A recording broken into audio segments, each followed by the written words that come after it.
Bueno, algo que es un poquito complejo de entender para la semiología es la biomecánica articular. O sea, cuando vamos a evaluar extremidades, lo que tenemos que determinar inicialmente es si esas extremidades se mueven. Lo primero que evaluamos cuando estamos haciendo el examen físico de extremidades es ver que estén con buen movimiento, que no estén paralizadas las extremidades. Para lo cual vamos a realizar movimientos activos y movimientos pasivos. ¿A qué llamamos movimiento activo? ¿Conocen? A lo que se hace voluntariamente. Al paciente tú le das órdenes y el paciente obedece. Le dices, levante las manos, gire la cabeza, siéntese, póngase de pie, échese. Un movimiento activo es el movimiento que el paciente hace por voluntad propia. En cambio, el movimiento pasivo es el que el médico realiza movilizando distintas partes del cuerpo. En el movimiento pasivo, tú le haces echar al paciente en la camilla o sentado en una silla y tú agarras las extremidades, la cabeza, el cuello, el tórax y las movilizas. Esa es la diferencia entre el movimiento pasivo, que es el movimiento voluntario del paciente, y movimiento activo, que es el movimiento voluntario del paciente, y pasivo, que es el que el médico va a realizar en el examen físico. Lo primero que tú haces al momento de determinar, al momento de hacer el examen físico de extremidades, es si se mueve o no se mueve. Luego vas a ver cómo se mueve. Primero has visto que se mueva, ahora vamos a ver el tipo de movimiento que tiene y los rangos de movimiento, para lo cual vamos a ir evaluando una por una a las articulaciones. Empezaremos con la del hombro. Vamos a evaluar en el eje anteroposterior, en el eje transversal y movimientos de extensión o retroyección. En el movimiento anteroposterior, el paciente va a realizar un movimiento de abducción. ¿Qué es abducción? Uno es con D, abducción, y otro es sin la B, abducción. Abducción es alejar de la línea media. Aducción es acercar. Entonces, vas a evaluar eso en el eje anteroposterior, movimientos de abducción que tienen que ser de 0 a 90 grados y movimientos de elevación de 90 hasta 180 grados. Vamos a ver las figuritas donde están justamente esos ángulos, es la parte teórica. En el eje transversal vamos a realizar movimientos de flexión o antepulsión que tienen un rango de movimiento de 0 a 90 grados y el movimiento de extensión es de 45 a 50 grados, ojalá que se vea más o menos. Pero estos son los movimientos. Este es el eje del cuerpo y este movimiento de flexión, el que está así, todo lo que puede llevar hasta más de 180 grados. Luego, lo que hice hace rato, este es un movimiento de aducción, este es un movimiento de abducción. Abducción. AB es hacia afuera, AD es hacia adentro. Entonces, vemos este movimiento, solo es el hombro, no es el codo, no es el hombro. Hacia atrás, hacia adelante, luego hacia adentro y luego hacia afuera. En el eje longitudinal vamos a hacer movimientos de rotación externa, rotación interna, rotación interna hacia adentro, rotación externa hacia afuera. Y hay un movimiento de circunducción que es el que realiza el hombro en todos los ejes. Estamos moviendo solo el hombro. en el eje anteroposterior transversal y transversal.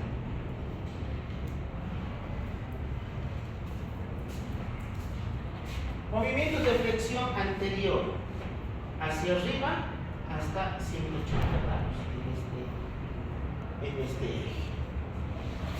Este movimiento de rotación externa de 0 a 90 grados, el movimiento de rotación interna también de 0 a 90. Rotando con el codo, mueves hacia adentro, este eje, 90 grados, y hacia abajo es de 90 grados. Hola.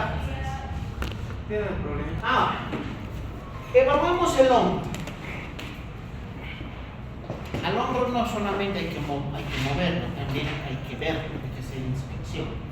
Vamos a verlo desde 4 puntos: atrás, afuera, abajo y arriba. Desde atrás, desde arriba, desde abajo, viendo la axila y desde adelante. ¿Cuáles son los límites de esta zona anatómica? Hay que recordar el conocimiento anatómico, porque todos son referencias anatómicas, ¿no? Desde atrás, ¿qué vamos a ver? El relieve de la espina del omóplato. Luego vamos a ver el borde interno de la escápula en personas que son delgaditas. Desde afuera, vamos a ver el extremo de la clavícula, del extremo de la parte externa de la clavícula, el ángulo posterior externo del acromión, el relieve anterior de la cabeza humeral y la vena deltoidea. Desde abajo vamos a ver el hueco axilar y vamos a ver los relieves musculares que delimitan el borde anterior de la axila y el borde posterior de la axila. Y desde arriba se ve en forma de una U, que está conformada por la clavícula hacia adelante, el arco acromial hacia afuera y la espina escapular hacia atrás, el deltoides hacia afuera y el trapecio hacia adentro.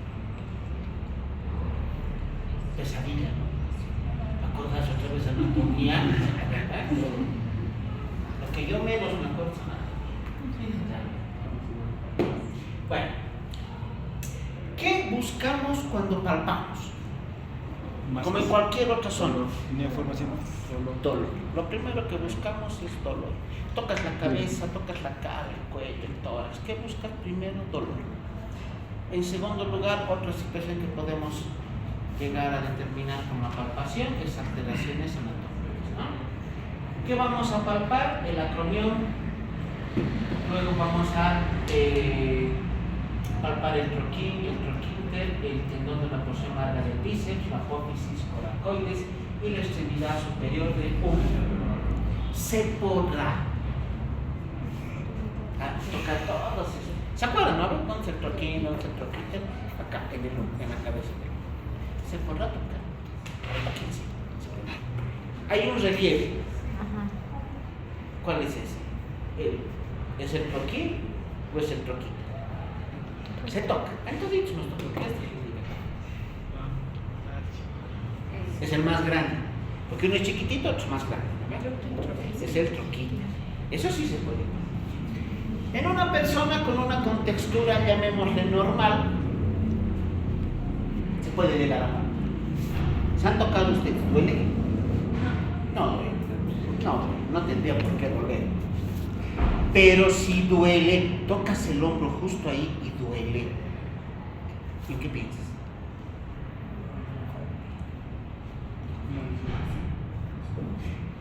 ¿No les ha dado alguna vez que les vino un dolor de hombro así de la nada? ¿Sí? ¿A ti? Sí, una vez. ¿Por qué crees que así?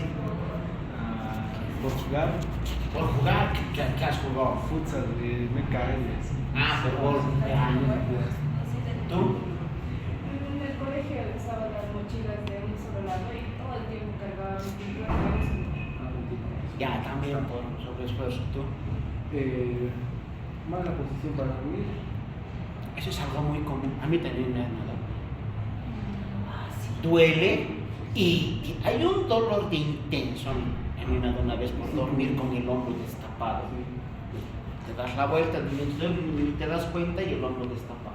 Al día siguiente, al despertar, ¿acaso podía doler? Mover si quiere. Era un dolor de intenso. Ah, pero duele aquí bajitos, aquí. Aquí en el brazo, pero el hombro. Y si duele el hombro y el paciente llega y dice, doctor, esta noche me voy a chocar con el frío de los ruidos hacia la ventana, me está doliendo. ¿Qué diagnóstico le da? No va a ser tendinitis. ¿Qué diagnóstico pondría?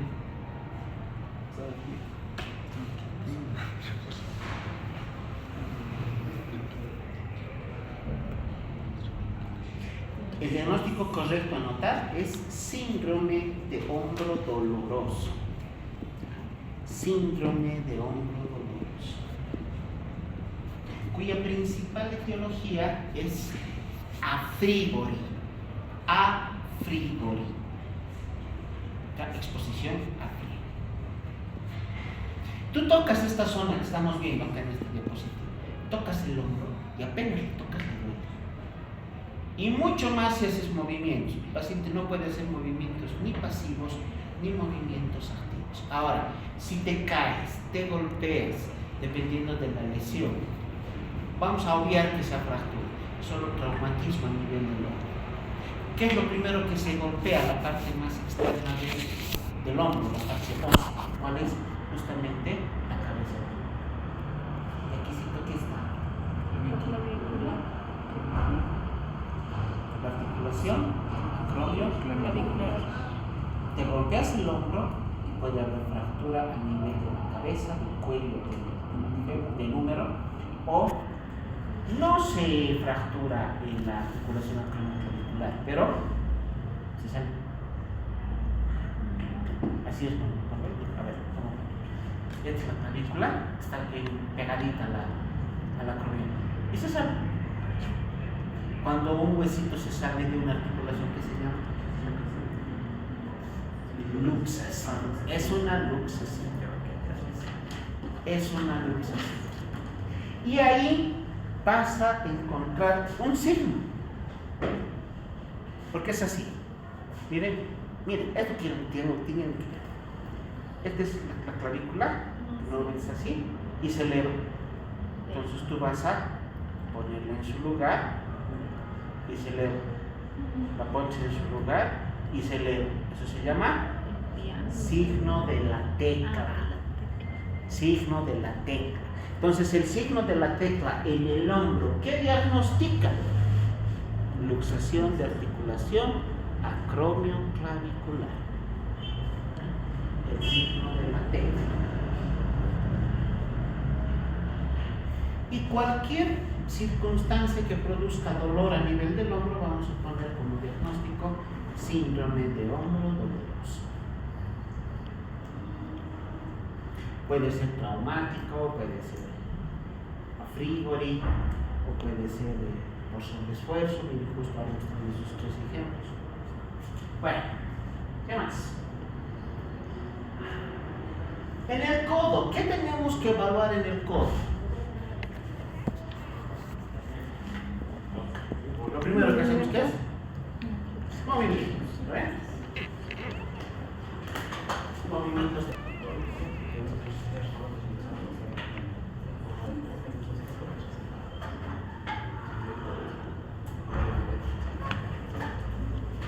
Aquí.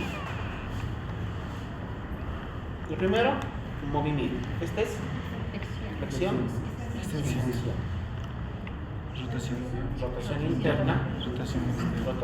A la rotación interna también se llama pronación. Y a la rotación externa, supinación.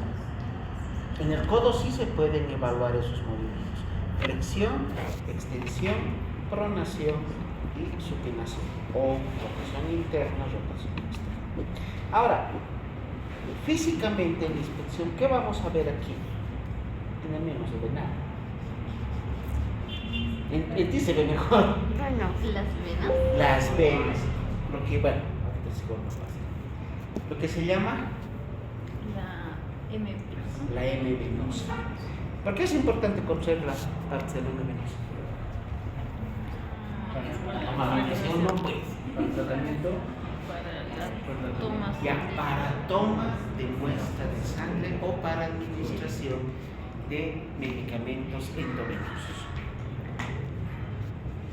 La M venosa, los componentes de la M venosa te van a servir para eso. Yes. Bueno, ahí está mejor. Ok, muchas gracias.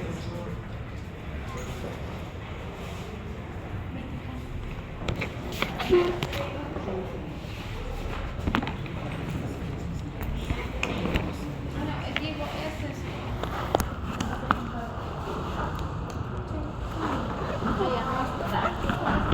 Se va.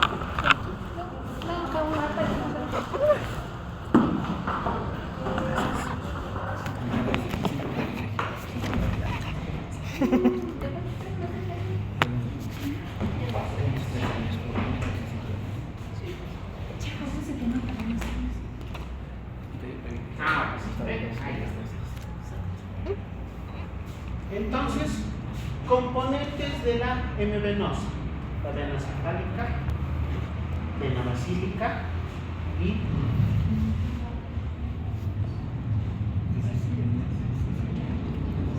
la media básica. Leyendo se están acordando.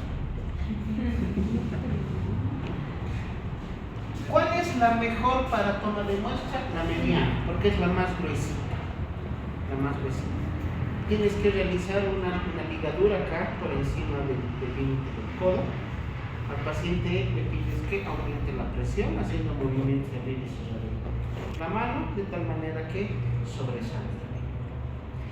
Esa vena vas a usar para tomar muestra de sangre o para administrar fármacos endovenosos. No vas a canalizar una vía periférica. No le vas a poner la bránula, la mariposa. ¿Por qué? Porque si yo no hace movimiento. Sí, lo estás condenando a que el paciente esté así todo el tiempo. Entonces, como es un lugar de flexura, no vas a canalizar una vía periférica. Si tienes que colocar una vía periférica, ¿dónde colocas? En el brazo, en el antebrazo. Acá, en el antebrazo. Bueno, algunas circunstancias aquí en la mano, que también las venas son más prominentes. Ahora por el calor se dilata, ¿no? Entonces se notan prominentes. Bueno, rangos de movimiento del codo. De flexión hasta 160 grados y de extensión hasta 180. Este rango, este arco de movimiento es hasta 160 grados, pero si lo extiendo es hasta 180 grados. Es una de las articulaciones que más rango de movimiento. Aquí está el movimiento de supinación y de pronación, ambos lados 90 grados. Ahora, de acuerdo al eje que tiene la extremidad superior, podemos separar ligeramente el codo, muy difícil, de 0 hasta 15 grados. Un eje de movimiento muy pequeñito.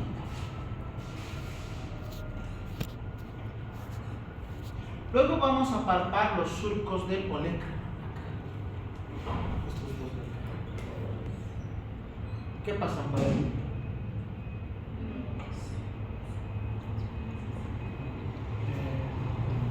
Yo me acuerdo que cuando estaba en colegio te golpeabas, ¿te has golpeado el codo alguna vez? Y hay una sensación de paresthesia terrible, ¿no ves? Cuando éramos niños decían, te has golpeado el huesito de la suerte. ¿Qué nervio pasa por ahí? El cubital. Si te palpas en este momento no tiene que haber dolor. No tiene que haber dolor, no tiene que haber paresthesia, no tiene que haber nada. Tienes que presionar toda la longitud de los surcos de la oreja. Ahora, en el antebrazo, no hay mucho que hacer en el antebrazo, porque la posición del antebrazo depende del codo. Si el codo se mueve, el antebrazo también se va a mover. Rotación interna. Si se mueve al otro lado, el antebrazo también se mueve. O sea, el antebrazo está supeditado a las dos articulaciones, tanto la del codo como a la de la muñeca. Entonces, en la inspección simplemente vamos a evaluar su posición, la posición del antebrazo. Y luego en la palpación, veamos como en cualquier otra zona, puntos dolorosos, cambios de temperatura, malformaciones anatómicas y finalmente evaluemos lo que son los rangos de movimiento. Cuando se mueve el antebrazo, miren esta gráfica. Este es en posición anatómica, en posición de reposo. Y conforme va girando, el cúbito se mantiene prácticamente inmóvil y el que va girando es el radio. El radio aquí está afuera, en esta imagen ya está por delante y en esta otra ha pasado al otro lado. Simplemente para ver esto.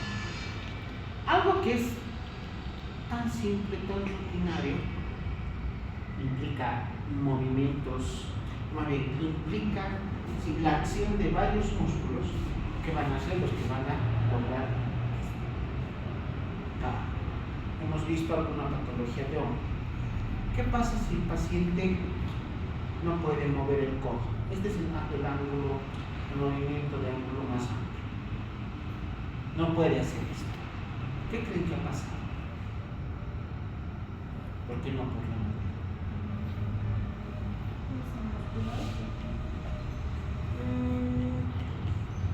Ya, cualquier parte de las extremidades se mueve por los músculos y hay patologías que producen parálisis muscular, pero es lo menos frecuente. ¿Qué patología es esa?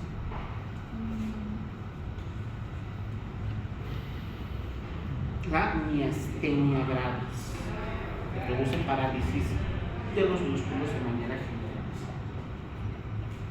Pero es lo menos probable que tenga ese paciente. Si el paciente no logra movilizar el codo, ¿qué vas a pensar? Lesión a nivel de la articulación. Y el codo, al ser una articulación de gran rango de movimiento, puede sufrir que la unión articular que tiene con el húmero se separe. Y cuando se separan dos estructuras óseas que conforman una articulación, ¿qué hemos dicho que se llama? Luxas. Sí, luxas. Y he visto pacientes en emergencia que vienen así. No pueden flexionar, ¿por qué? Porque se ha salido eso. Ahí se queda. ¿Qué hay que hacer? No se dice acomodar. Bueno, es el término común, ¿no? Vas a poner en su lugar, pero el término, en este caso, traumatológico, porque este tiene el tronco. Se hace reducción. Cuando una articulación se luxa, lo que hay que hacer es reducir la articulación. En palabras comunes, poner en su lugar.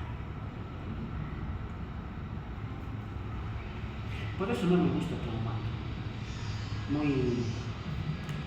Muy traumático. Es que tienes que alguien agarra aquí y luego jala y tiene que hacer movimientos. Mientras está jalando y jalando hasta que el clic se escucha y entra su lugar. Y el paciente también se está chillando de dolor.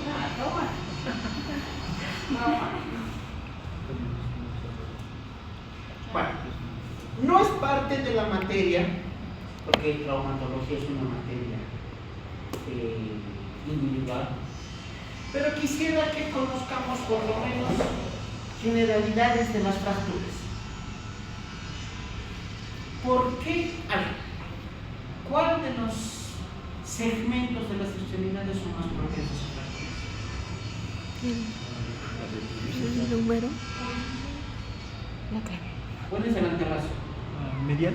¿Y la otra? No. Las piernas. La más frecuente. Las piernas. ¿Por qué? En ambos segmentos hay dos huesos. No porque hayan dos huesos significa que son más duros, que son más fuertes. El húmero y el fémur son mucho más gruesos. Pero esta zona, al tener tanto movimiento,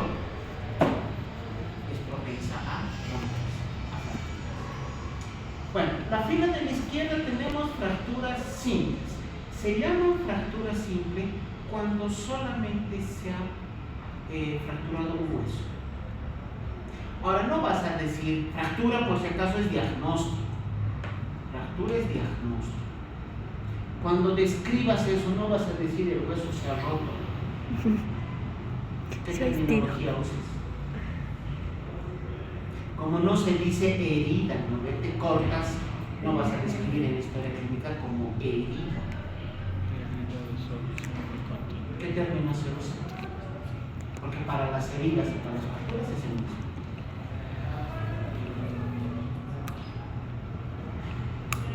¿Tienes el dicho en la lengua? Sí. Les he enseñado. Están hablando bien. Se dice solución de continuidad. El término correcto para describir un error es solución de continuidad. Y para describir una fractura igual, solo que la herida será solución de continuidad térmica y esta será solución de continuidad ósea. Muy bien, entonces, las fracturas simples cuando solamente hay solución de continuidad de un hueso.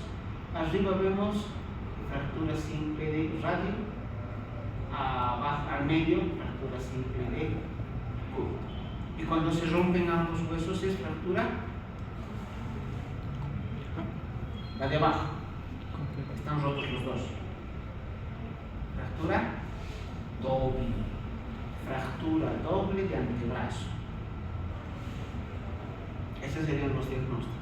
De arriba, fractura simple de radio, del medio, fractura simple de cúbito y de abajo, fractura doble de antebrazo.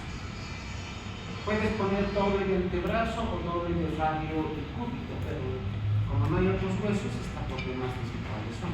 Que pongas fractura de antebrazo es suficiente. A eso se llaman fracturas simples. ¿A qué vamos a llamar fracturas complejas? Las simples comprometen a las diáfisis. Las complejas comprometen a las epífisis. A ver esta. La fractura de Monteggia. Fractura del cúbito relacionada con luxación proximal del radio. Proximal, ¿es aquí o es aquí? ¿Es arriba o abajo? Proximal. Proximal es aquí, esta es distancia. Entonces, hay fractura del cúbito con luxación proximal del radio. Esta parte de la articulación del radio se sale de su lugar. Como compromete a la epífisis, por eso se está clasificada dentro de las fracturas complejas. Esta es más grave. Fractura de cúbito relacionada con la ruptura de la articulación cúbito radial distal. Entre el cúbito y radio hay ligamentos que los unen hacia arriba y hay ligamentos que los unen hacia abajo. Si la fractura es aquí, miren este huesito, este pedacito de hueso ha hecho esto. Entonces acá se separa y por eso hay ruptura de la articulación cúbito radial. Esa es otra fractura compleja. Y la de abajo, fractura de Galeazzi, fractura distal del radio relacionada con ruptura de la articulación cúbito radial distal. Cualquier fractura que comprometa las epífisis vamos a denominar fractura compleja. Y no solamente es compleja por el nombre, es compleja por el tratamiento. Hacer tratamiento de fracturas simples es más sencillo. ¿Saben cómo se hace? No solo es poner en su lugar, reducir la fractura y poner yeso. Se pone placa, una placa de titanio y tornillos, unos 3 aquí, 3 aquí. Bueno, el trabajo del traumatólogo es muy manual, es como carpintero, ¿no?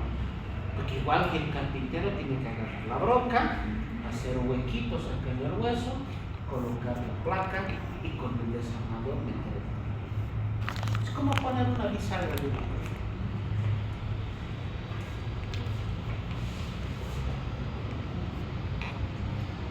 A nivel de la muñeca, bueno, movimientos.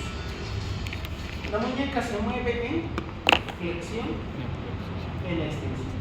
Esto es flexión, esto es extensión. Rangos de movimiento hasta 80 grados en la flexión, hasta 70 grados en la extensión. Bueno, pronación y supinación, solo de la muñeca, 90 grados de cada lado. Abducción, cuando dices hola, estás haciendo movimiento de abducción y de aducción. Rangos entre 20 y 30 grados en base al eje de la muñeca. Y estos son los ángulos máximos: dorsiflexión hasta 60, flexión palmar hasta 80, abducción hasta 30 y aducción hasta 60 grados. No vas a estar con tu transportador ese momento midiendo el ángulo, pero debes tener una idea aproximada de hasta qué ángulo se espera que esa articulación se mueva. Ahora, hay estos signos que son bien interesantes para poder evaluar en el pasado.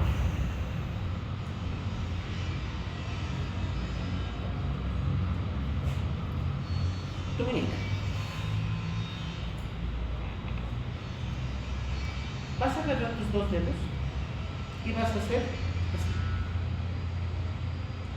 Percusión a nivel de la cara anterior de la muñeca. ¿Sientes algo? No tendrías que sentir. O vas a agarrar tu pulgar y vas a presionar, ¿sí? Con los dedos de aquí abajo. Agarro la muñeca y voy a presionar la cara anterior de la muñeca. Unos 20 a 30 segundos. Con cualquiera de las dos maniobras, ¿qué espero encontrar? En esta parte de los dedos, así, una sensación de parestesias o dolor. A eso se llama maniobra de Tinel. Y si el paciente te da positivo a la maniobra de Tinel, ¿qué estás diagnosticando? Síndrome del túnel carpiano. ¿Se acuerdan del túnel carpiano? Es una membrana, es una vaina de tendones que están acá, los tendones flexores, cubiertos por una membrana sinovial, que los recubren y las aíslan del resto de las estructuras de la muñeca. Pero si percutimos o presionamos acá, ¿por qué? Parestesis. No va a ser por el tendón. ¿Qué estructura es la que produce ese hormigueo aquí en los dedos? Un nervio, que se llama el nervio que pasa al medio de los tendones flexores. Mediano, al medio, mediano. Es el medio mediano. Entonces, si presionas acá y hay dolor o parestesias, estás comprimiendo el mediano y estás diagnosticando síndrome del túnel carpiano. La otra maniobra se llama PANIO, se escribe con PH, PANIO. En esta, le dices al paciente que haga lo siguiente, que junte ambas palmas. A ver, haremos. Junten ambas palmas, pero no hay que ser chanchullo, no acerques a tu cuerpo ni los codos doblados. Tiene que haber ángulo de 90 grados. Ahí, bien separado. Y ahí te tienes que quedar igual unos 20 o 30 segundos. A ver, quédense sin moverse. No tendría que haber nada. ¿Qué estamos buscando? Lo mismo, que en toda esta zona aparezca parestesias o dolor. Otra maniobra para diagnosticar síndrome del túnel carpiano. No sienten nada, ¿eh? Bueno, están bien. ¿A quiénes les va a dar túnel carpiano? ¿Les conviene ganar para computador? A los que hagan movimientos o uso más activo de lo que es la muñeca. Odontólogos. No. ¿Quién usa harto la muñeca? Tenistas, raqueteros, pingponistas, lo que dices, computadoristas, ¿no?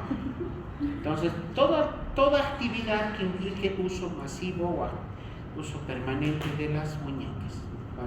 Puede llegar a producir síndrome del túnel carpiano.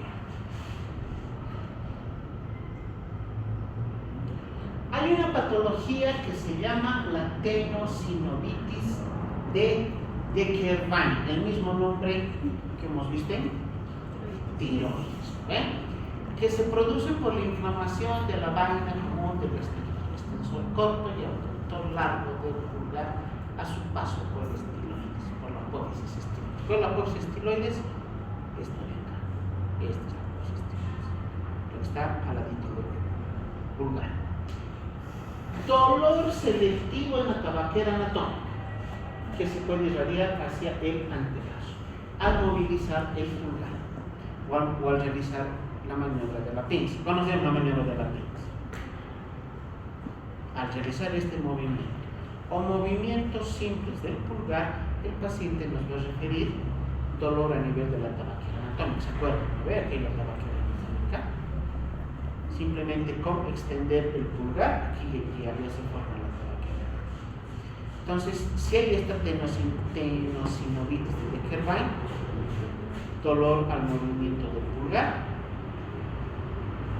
en cualquier situación o al realizar el movimiento de la pinza. Dolor que se irradia, puede irradiarse hacia el antebrazo. En la mano, ¿qué tenemos que ver? Movimientos de las articulaciones metacarpianas con las falanges, que nos permite hacer este movimiento. Luego, movimientos de las articulaciones interfalangicas. Primero al paciente le pidamos que haga simplemente esto, articulaciones metatarsofalangicas, y luego que flexione los dedos para ver movimiento de las articulaciones interfalángicas. Luego, otro movimiento que tenemos que hacer es este. Todas las posiciones que se tienen para oponer el dedo pulgar. Este movimiento tan simple que tenemos de los pulgares, solo lo compartimos con otra especie, los primates. Somos los únicos que podemos oponer el pulgar. Gatos, perros, no hacen. ¿Y esto qué nos permite? Agarrar objetos. Es para eso. ¿Qué pasa? ¿Qué pasaría si al paciente le dices, ponga su pulgar hacia adentro? Así tendría que colocar. Y el paciente te dice, doctor, hasta ahí nomás, me duele, no puedo, y se queda ahí trancadito. Se queda trancado el pulgar. No puede mover más allá. Entonces, con limitación al movimiento de oposición del pulgar, que se queda hasta la mitad, estás diagnosticando otra patología.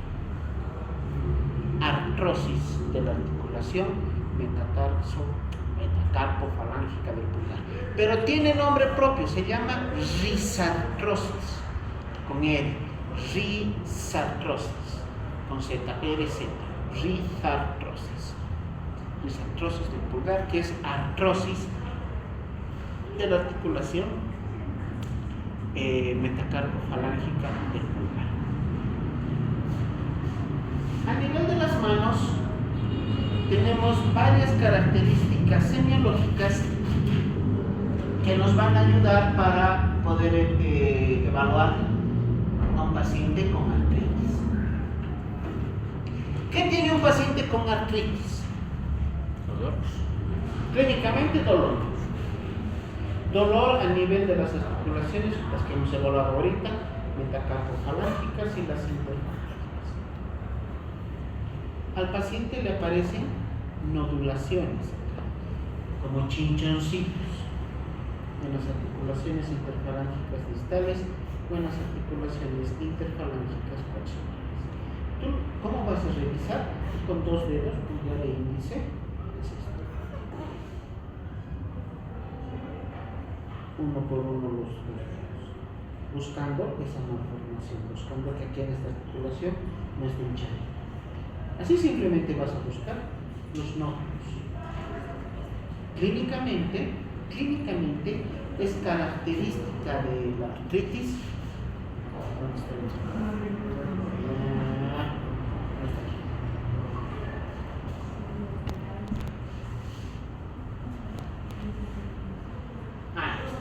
Nódulos de Verdén y los nódulos de Boucher. Miren, así se ven. Son como aumentos de volumen, neoformaciones, como chinchoncitos, muchas veces dolorosos. Los nódulos clínicamente son igualitos, solo que unos se llaman de Verdén cuando compromete a las interfalángicas distales, o sea, a estas. Y los de Boucher a las interfalángicas proximales. Si está en las proximales es Boucher, si está en las distales es Verdén. Esta manito, así simplemente con verla ya podemos determinar que este paciente tiene artritis reumatoide. Una artritis reumatoide activa, pero miren, este dedito ya se está torciendo.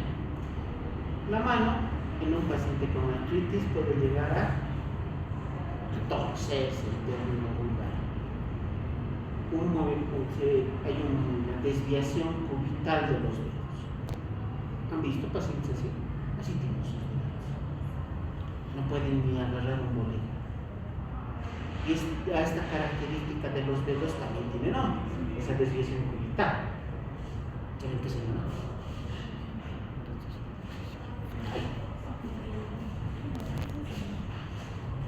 Para que no se olviden. ¿Les gusta la música? ¿Sí? ¿Qué música les gusta? Todo. ¿Todo? ¿Qué es todo? Pues? No creo que sea todo. Salsa, ¿no? Todo lo que suena. Bachata, salsa. ¿Cumbia les gusta? Sí. No eres muy seguro de tu gusto. Para que no se olviden, estos deditos torcidos tienen nombre de cumbia. Se llaman dedos en ráfaga.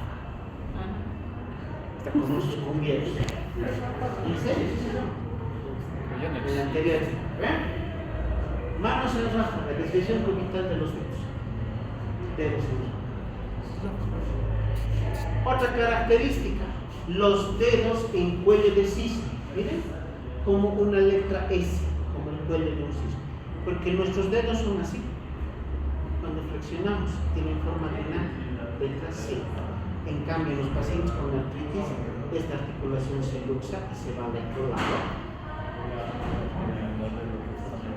En las interfalángicas proximales y parece una letra S, que también se llaman dedos en cuello. Y los dedos de Boutonniere es una hiperflexión fija de las articulaciones interfalángicas proximales. Acá, hiperflexión de las interfalángicas proximales con hiperextensión de las distales. No puedo hacer mi dedo porque lo voy a usar. Porque tiene que ser este dedo así, de otro hacia el otro. Hiperflexión e hiperextensión. Eso se llama dedos de Boutonniere. Todas estas características que están aquí son propias de los pacientes con artritis reumatoide. Hemos visto los nódulos y ¿se acuerdan de esto?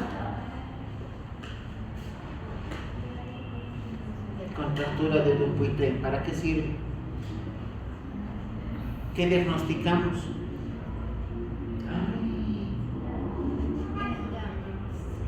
Cirrosis es una de las manifestaciones clínicas del cirrótico, de lo que hemos denominado estigmas del cirrótico. ¿Cuáles eran los otros? Ahora no recuerdo.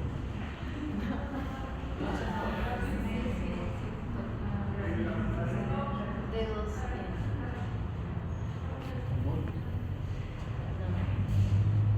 Primero, telangiectasis, hipertrofia parotídea, ginecomastia, ausencia de vello axilar, ausencia de vello pubiano, ausencia de vello corporal.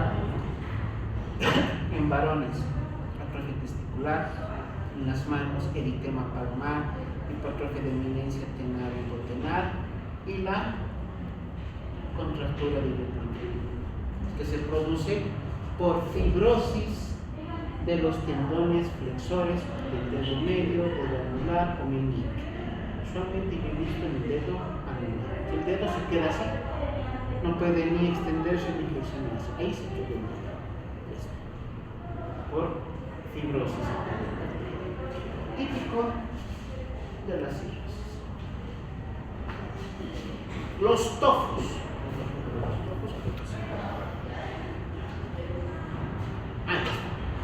¿Qué son los tofos?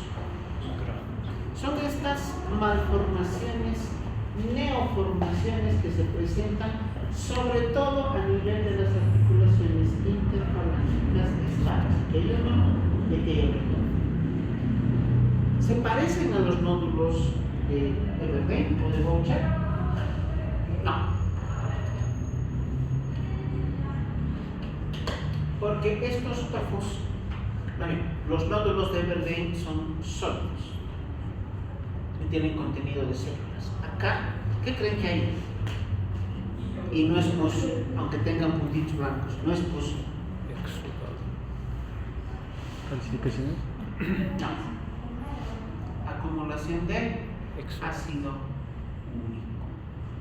Entonces, ¿qué patología se presentan los tofos? De ácido úrico. ¿Qué patología se puede cuando aumenta el ácido úrico? La gota. Estas lesiones tofosas, estos tofos, son característicos de la tercera fase clínica que tiene la gota. Pero el diagnóstico correcto, chicos, es artritis gotosa, no es gota, artritis gotosa.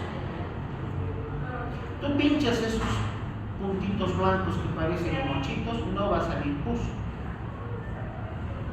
Van a salir cristales, esos son una acumulación de cristales de urato monosódico, que es uno de los metabolitos de la ácido úrico.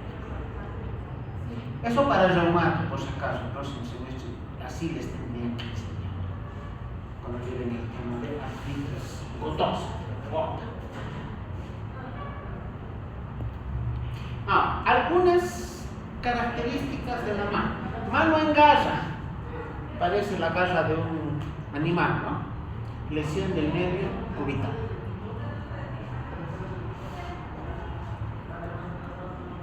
La mano del predicador. Estos dedos están flexionados y no se pueden extender. Ahí se queda. Lesión del nervio mediano. La mano caída. Así se queda. Mano caída. Lesión del nervio radial.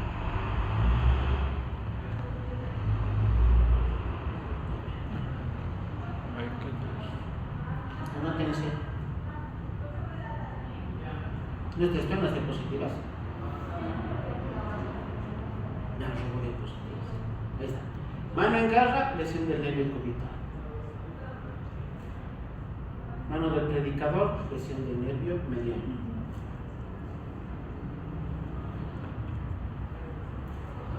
Mano caída, lesión del nervio radial.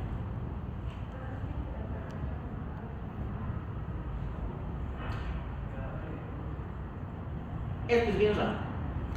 Anonychia, ausencia de las uñas. Patología congénita. Anonychia.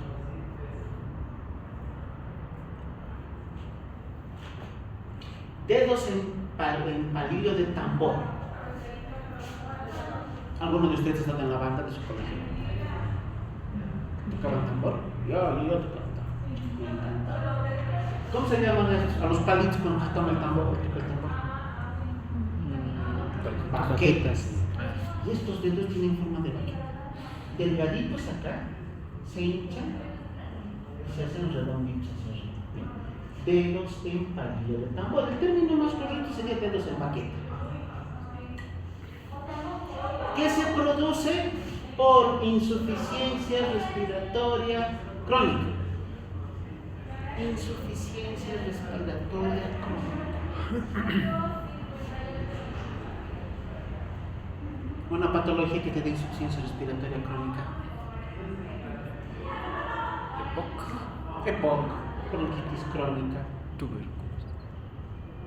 el enfisema, la telectasis, te van a dar insuficiencia respiratoria crónica. Si el paciente está disméico, meses o años por insuficiencia, por esa falta de oxígeno, la hipoxia, se van a producir los dedos en palillo de tambor. Ahora, hay una característica de estos dedos.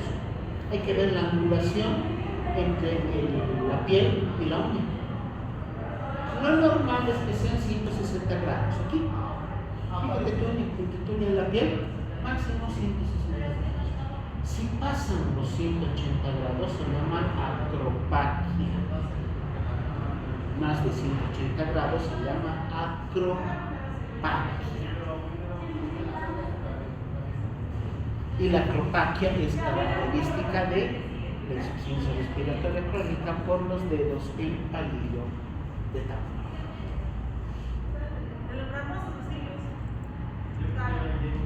A ver, ¿qué opinan de esta imagen?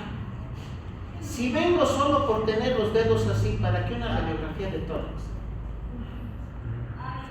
El paciente no va a entender, doctor, mire mis dedos, sáquenle radiografía. ¿Qué le pasa a este doctor? Que saque radiografía de dedos, no de pulmones, ¿no? Entonces, acuérdense, radiografía de tórax de todo paciente que tenga dedos en palillo de tambor. ¿Qué estás buscando diagnosticar? Si es que no ha sido diagnosticado antes, insuficiencia respiratoria crónica por una EPOC, un enfisema, algo de esta. Y listo. Esta es la siguiente clase, vamos a ver la siguiente, lo que son las extremidades inferiores, ¿sí? Para el día lunes.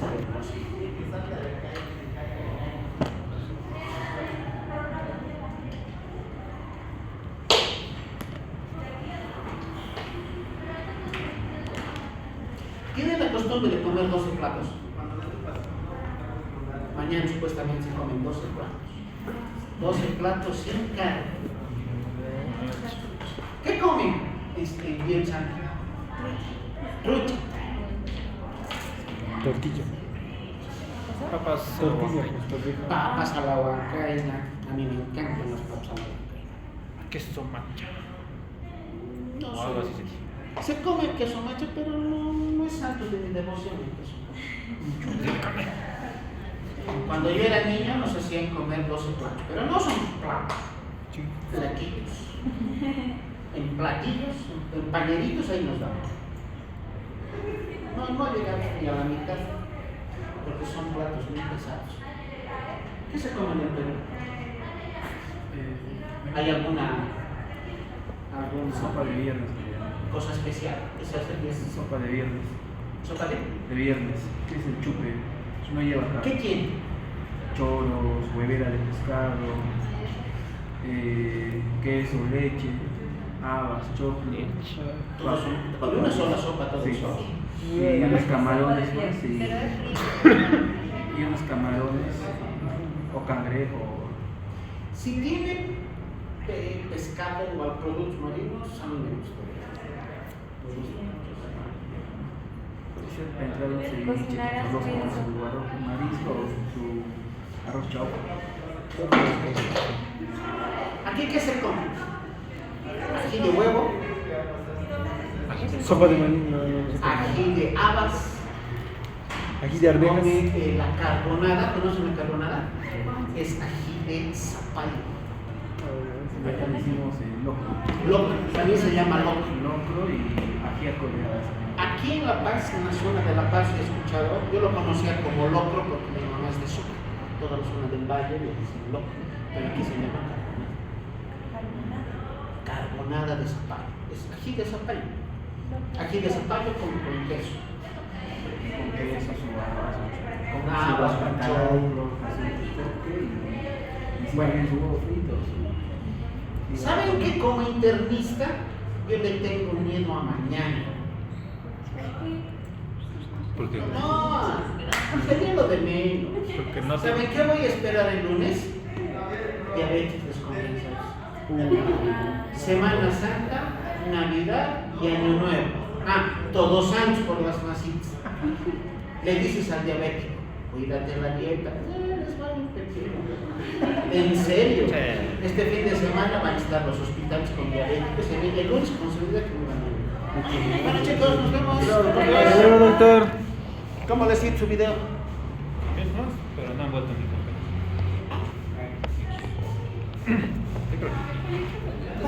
¿Tienes su celular?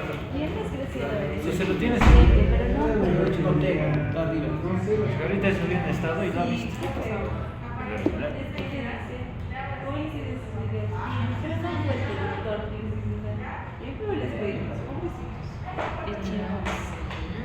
Aquí mismo pasamos, ¿verdad?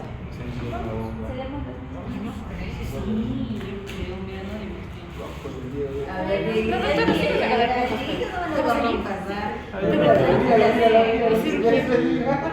Se agacha, por algo ha estudiado, claro, la composición del Instagram,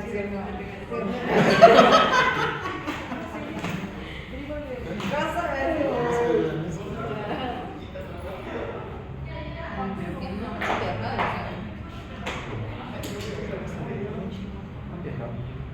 Mañana, pues.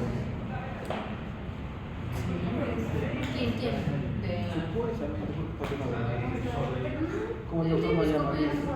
La Yunis me dijo, hoy tengo flojera, además de las clases de cantar, todos pasan, dijeron, todos dijeron, ella, no, el río es igual, ahí me voy a dar mi descanso, el Carlos dijo, ya, eso es lo sé,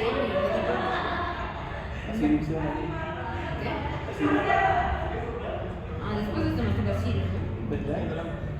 No, me dijeron que sí me venía para Chile. A ver, su doctora favorita es el voy a ir por mi doctora. Quería viajar. Por el sábado. Ayer me hicieron la noche. Quería viajar. Me están yendo para mí. Entonces no me disco. Happy, habéis estado feliz ya comiendo desde hoy. El día en el pastel de choco. Anoche con su cafecito bien cargado. Puedes llegar a Ya se el cuerpo para subir al cerro. Nació muy Peregrinación única. Dos de la mañana. Si me siento que cerro me cae el sol, ya está. Me bajo. ¿Qué tiene? Me bajo, como mi mazamorra de quino. Me voy a cocinar a casa. Un ceviche que me saliendo de los pies. Entradito. Sí, ¿Qué tal? Acabado en la feria de la Alcoba ahí. ¿Te vas?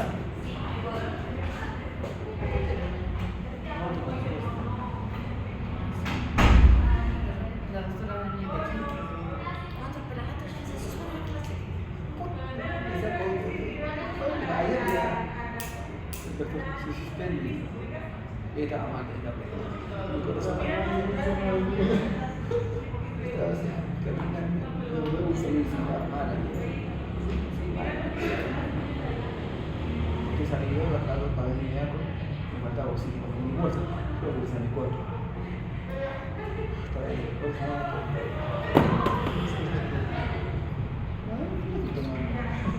Ay, tú juras. No estoy tomando, la En esta semana reflexiona al menos.